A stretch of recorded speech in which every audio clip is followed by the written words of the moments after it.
When I got married, I didn't get married because I was looking for a husband. I got married because my husband was looking for a wife. So basically, he was looking for me. I wasn't looking for him.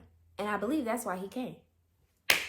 It's your favorite Dr. Honey, Dr. Faith Abraham, and welcome back to our channel. Today, I'm going to tell you straight up, no chaser, straight, on the rocks. How to get your husband, get that person that you want to pay attention to you.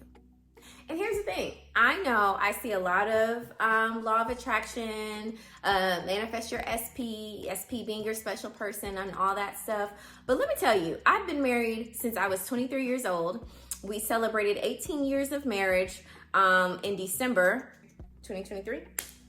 I didn't do any of that. I will tell you exactly what happened before my husband even entered into my life. I was literally living in a one-bedroom apartment in Arlington, Texas. I had no furniture except for a twin box spring and mattress. I had a stereo with CDs that I stole from my mom before I relocated to Arlington. And I had a lot of clothes. No food in the fridge, no furniture, could barely pay rent.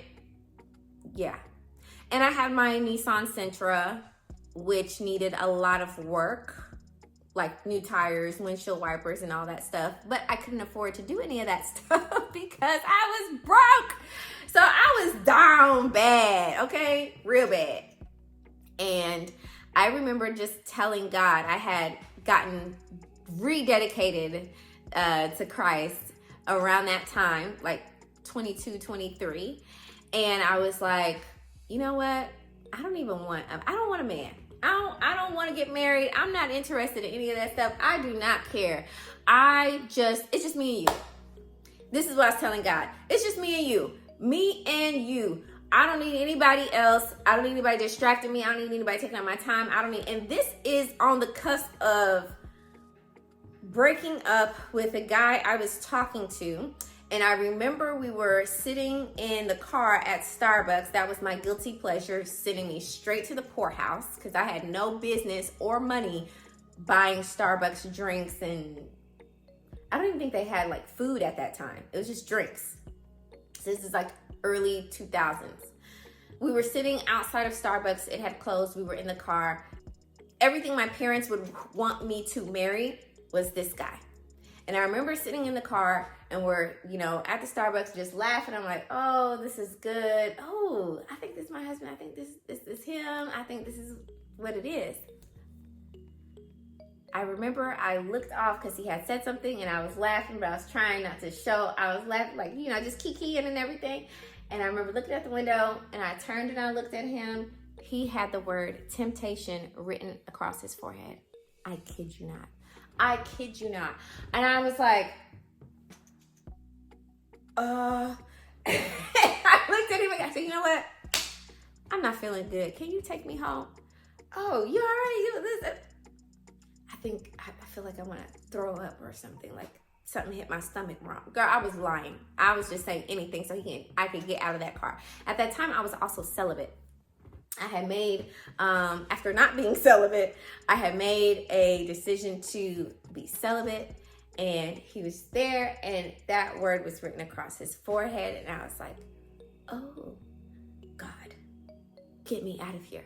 So I was like, take me home. So he takes me home and, he's just like chatting and talking. And I'm like, okay, that word.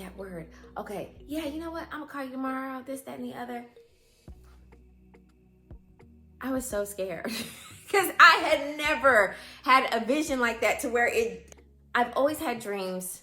I never really had a vision before, and seeing that on his forehead scared the crap out of me. I was like, oh snap, this guy's gonna mess me up, get me home. So he takes me home and I'm like, okay, God, look, I'm not trying to be tempted. I don't want any of this stuff. I just want you. It's just me and you. I'm not even worried about getting married. I'll get married when I'm 30. I'm good. Fast forward. My mom calls me. Hey, I'm going to give you the number to somebody. Okay. She said, this is a godly person and you need more godly friends in your life. So I'm just a heathen, mama. Huh? I'm just out here. I was like, okay. And that friend, that person, and she just wanted us to be friends, ended up being my husband of 18 years. I'm telling you this story to just tell you this. I didn't manifest anything. I wasn't really praying for a husband. I wasn't doing any of that stuff. I wasn't even open to getting married. I literally was just like, God, it's me and you. Whatever you need me to learn, whatever you need to teach me, whatever it is you need to get out of me, just get it out. I just want whatever you want for me. That's it. And not even a full year passed, I was married. So look here, I'm telling you, take your time, take it easy. You want to manifest something? And I'm gonna tell you, I feel like the reason why that happened the way it happened for me was because I had just turned it over. I had already accepted that I was gonna be married. I knew I was gonna get married. I knew I was gonna have a husband. The year, the time, the season, where he'd be from, blah, blah, blah. All of that stuff, I didn't know. I had no clue. But I just knew, and I had already received that I was going to get married, that I would have a husband, I would have kids. I had already named my daughter.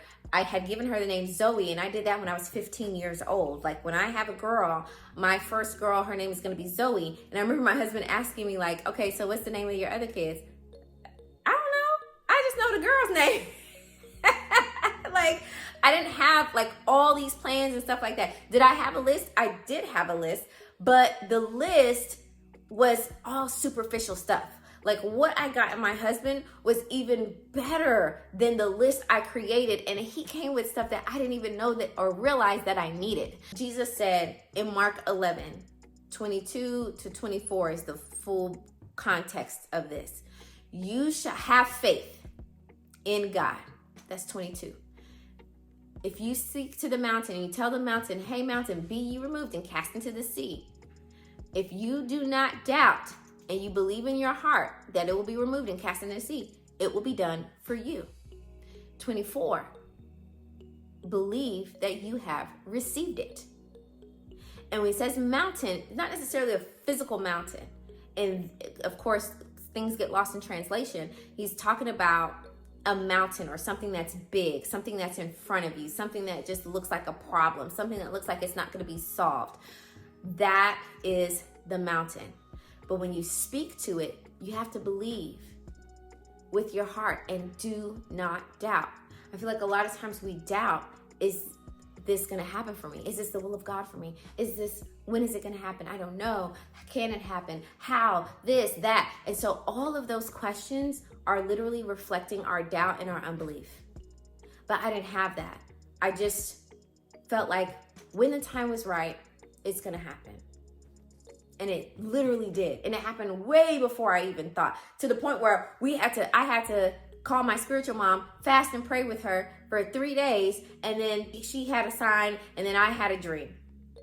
And that's how I confirmed that he was my husband versus the other guys, because it was him with the temptation, and then the other guys too that were like trying to holler, right? So I left it. I literally left it. And that is whether you're talking about husband, you're talking about business, you're talking about kids, you're talking about healing, you're talking about breakthrough. That's literally what you have to do. You have to believe in your heart and do not doubt. But what if I doubt? What if I have a video for that? I talk about this all the time with my clients, because a lot of times that's the self-sabotage. That's the limiting beliefs. That's the worthiness. That's all that stuff that comes up that hinders what God has already put into motion, what he's already ordained for our life. I have a video for that. I talk to my clients about that. And also go to your Bible and remember the dad that said to Jesus, oh, I believe, but help my unbelief. You can ask for help for your unbelief, and he will help you. You can ask for help for that doubt that comes up, and he will help you. And then he gives us people like me and others who will help you manage that thing so that you can get the results in your life that you desire. Literally, this is how it's set up. This is why we don't do life alone. This is why it doesn't make sense that we sit here and we're like, oh, if it was for me and if God wanted it to happen, then he would just make it happen. It doesn't have to come through anybody else. Like all the weird stuff that we say. We're not supposed to do life alone. We're supposed to do life with other people, like-minded people, people who have done that, been there, done that. And we leverage that wisdom. Even Jesus, when he was growing up, even though he's the Son of God and he's supposed to save the whole world, he still went to the temple to learn. I'm gonna leave that for another day. The point is, believe, do not doubt, do not have unbelief. If you do, ask the Father for help. You can go to my description box, book me for help. I got your back. But have no doubt, no fear that it's going to happen for you. I wasn't looking for my husband, so to speak. Of course, I was still talking to guys. I was still dating. I was still, paying attention to who was paying attention to me, honey.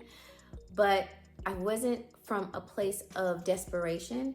It was more so a place of abundance, abundant God who will meet each and every need. And at the appointed time, I, the Lord, is what the Bible says, will make it happen. So don't stress out. Don't freak out. Don't worry about it. At the appointed time, it's going to happen. Do you still need to take some action? Absolutely. But don't feel like it's something that is scarce or, oh, it's been 10 years. It's been this, it's been that. Cut that off, sis. It doesn't even matter. Operate from a place of abundance. He already knows who your spouse is. He already knows who he's given to you. He already knows who's going to work not only with your current self, but your future self. And at the appointed time, it's going to happen. Just operate from that place of assurity, wisdom, and abundance. And it's already going to happen for you. If you like this video, like, subscribe so you don't miss anything else, and hit the notification bell so you don't miss this. And share it with somebody too. And talk to me in the comments. Do you have a similar story? Have you noticed that you're operating from a different place? Like you're not operating from abundance, you're operating from a place of like scarcity and unassuredness and doubt and fear? Let me know in the comments. This is a safe space. And since you're still here, I have a whole entire playlist on love and relationships ready for you. You already here. You might as well go ahead and watch. I'll see you in the next video.